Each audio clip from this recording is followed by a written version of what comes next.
G'day. Just thought I'd get on with getting this engine out. Had a little trouble trying to figure out the lifting points. Got some ridicule online. As you got to help you if you ask a simple question. I ended up making my own lifting bracket from that side, and then I figure I'm gonna go off the bolts going into the exhaust. And let's run a chain between them. We'll see how this goes. We're just got to undo transmission cross member and the main engine mounts, and we should be pretty close to being able to lift it up, and we'll see what happens. I'm gonna drop the car down, I think, as I go to lift the engine out to get that clearance I need, but we'll see how we go. Alright, let's see how we go. It's a little bit frightening.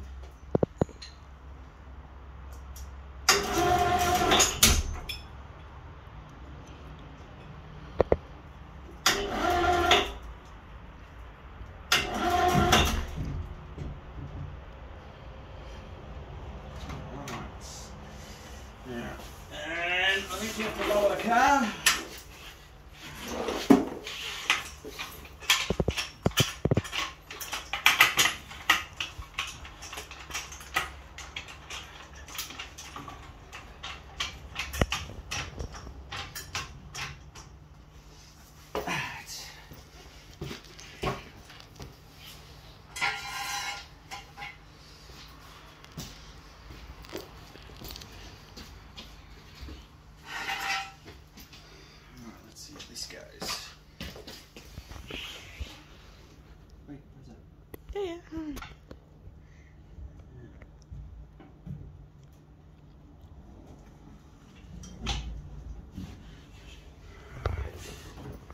Much more lift.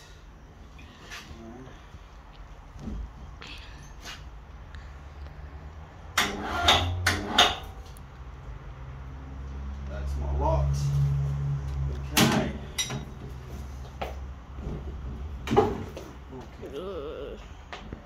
Alright. What do you reckon, folks? A little bit lower. Haven't got much more to give.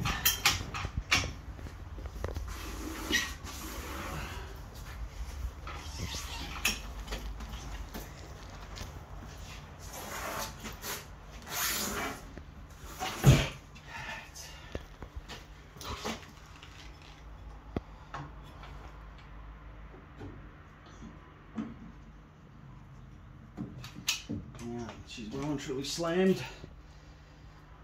All right.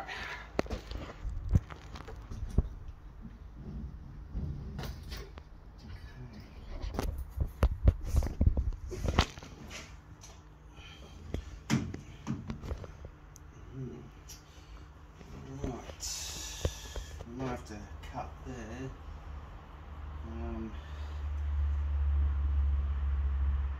I think this is a two-person job now. Yep. Yep. So we're going to opt for plan B. Trying to do this on my own. I'm going to get it to the side here. And then lower it down, and then I can worry about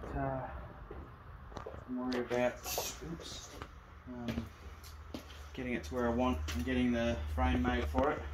So this engine in here, engine bay in here, this has been modified, transmission tunnel as you can see, and this is a XK40 front end. So I've got to sort of work out some stuff with that because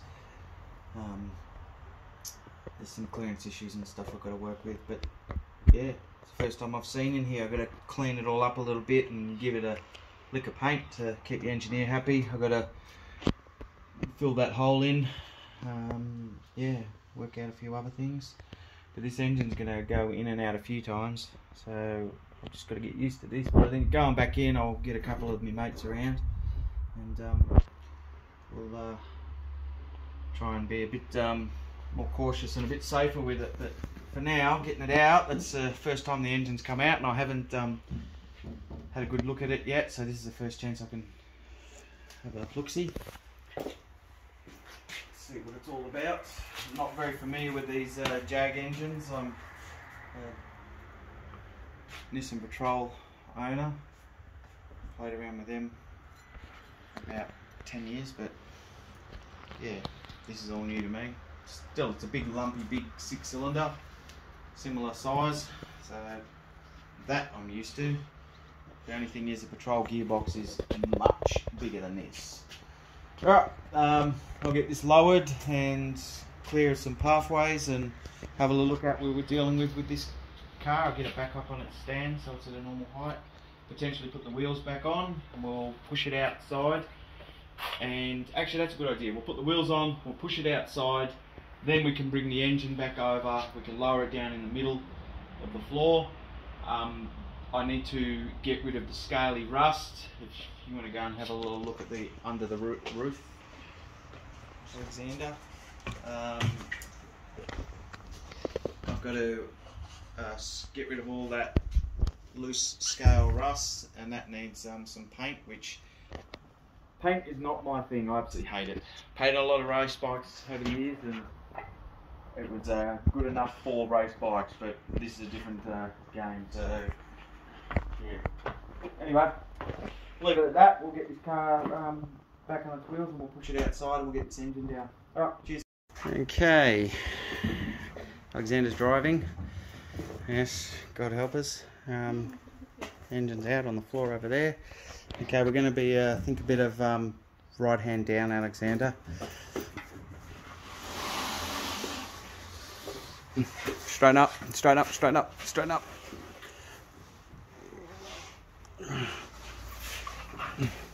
That's it. Out to the sun. Okay, put your foot on the brake. Ah, that's right, there aren't any brakes. Right, Alexander, can you grab that piece of steel down there that we use as a... No, down there. Stick it under the wheel. Alright, Jag's in the sun. Okay, next step is to go get the seat and see how much room we have between the legs and the steering wheel. Brum brum. Right.